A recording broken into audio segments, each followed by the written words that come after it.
I'm not going to have people tell me how the city's going to be run. Say what you will about Oscar Goodman, the Las Vegas mayor did it his way. Like him or not, how did the mob mouthpiece with no political experience succeed where his predecessors failed? And will his wife step into his shoes or blaze her own trail? We'll ask the power couple who helped spark the Goodman dynasty. Plus, will Mrs. Mayor Goodman's council do her husband's bidding? The first test comes tomorrow with a move that could turn downtown buildings into giant billboards. What's behind it? Is it good policy? We'll ask our guests next on Face to Face. This is Face to Face with John Ralston. Welcome to Face to Face. We'll bring you newsmakers and commentary you won't find anywhere else. I'm Dana Gentry filling in for John Ralston. The Goodman era, part one at least, comes to an end tomorrow as Las Vegas Mayor Oscar Goodman turns over the gavel to Mrs. Mayor Goodman. Later we'll hear from the advertising power couple who worked to get both Goodmans elected. But first, will Oscar Goodman's influence carry over to his wife's council? The first test comes tomorrow when the city council is slated to take up a controversial measure that could turn downtown Las Vegas buildings into giant billboards for any number of products. And joining me to talk about it, soon to be former City Planning Commissioner Steve Evans. Thanks for being here. Thanks for having me, Dana. So this is not coming before the City Planning Commission, correct? I don't know whether it comes back again or not. We've heard it twice. So and how did you vote?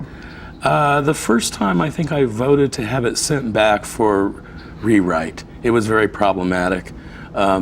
It basically would have allowed building wraps on any building within the downtown area. I think we sent it back and asked for the stakeholders to get involved and to try to figure out how we could have the any unintended consequences mitigated. And we're looking at some video now from Elite Media. That is a company that produces wrap advertising. And some of these are for conventions, local conventions that are in town. Sometimes you'll see a giant cell phone on the side of a building, but that's up for a week, 10 days, something like that. This is something different. This could be some permanent advertising.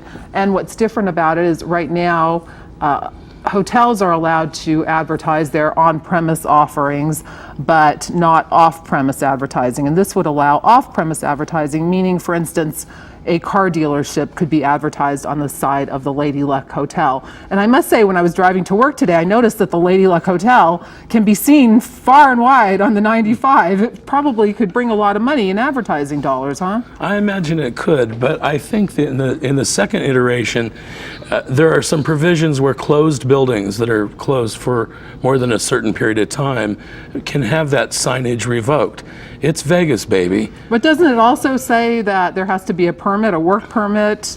It says something about a work permit in progress, I believe. I don't know what that means. Just about anybody get a work permit? I suspect, there's square footage requirements, and the last one that we saw, there was a 10-story height minimum, so you had to have at least 10 stories to allow that to happen. There was one stakeholder downtown, one of the major casinos, who had concerns. My understanding is that the recommending committee in today's city council asked that the matter be striked tomorrow, and they're going to send it back to have the various stakeholders come together to see if they can't find some sort of a common agreement. And that sounds reasonable to me. Now, as it stands now, it would be 10-story buildings, at least 10-story non-residential buildings. Non-residential and mixed use. The last one I saw, again, I believe it was December of 2010, there were a lot of provisions in it that would minimize the opportunity for just any old building to come forward and smack something on the side. And coincidentally, perhaps not coincidentally, City Hall happens to be 10 stories. The mayor's up on the 10th floor there. Imagine that. And Zappos is moving in there. So you think we could see a situation where Zappos is not only having their logo on the side of the building, but maybe other advertising offerings as well? And I don't think there's a problem with that in my mind. I originally, when it came forward to the Planning Commission, I had some serious concerns. I said, we're opening a Pandora's box here. We cannot regulate content. Is this what we want? Is this the kind of city we want to be? What about that? Well, when we sent it back, it allows for only certain kinds of buildings, certain height requirements, that sort of thing. Could it be problematic? The devil's always in the details. My hope is that it creates the kind of synergy, that Times Square element that we're looking at. I originally was opposed to it. And as a real proponent of good architecture, I thought this is not going to do anything to foster that. But I also think it's downtown Las Vegas. I love the Zappos commitment to downtown. It is a game changer. But Tony Hsieh said on this show a few weeks ago that he wants downtown Las Vegas to become a real community cultural center, kind of along the lines of San Francisco. I don't see anything like that in San Francisco. It just kind of lends itself to that kitschy perception of downtown Las Vegas, don't you think? I don't see the silver slipper in San Francisco either, but if Tony Hsieh says it's going to be done, I believe it is. This is a game changer, and he and his people, they're going to be 2,000 folks downtown. That whole creative class, they're going to eat, drink, recreate, live.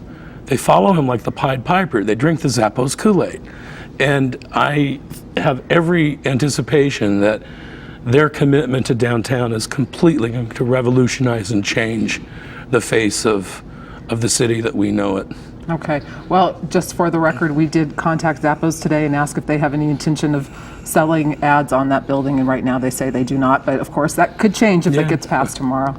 All right. Former planning commission, former planning chairman commission. until Tuesday. 10 years with the planning commission, and Tuesday will be my last day. Well, on behalf of Las Vegans, thank you for your last decade of hard work on behalf of Thank you very much. citizens. It's been a great experience.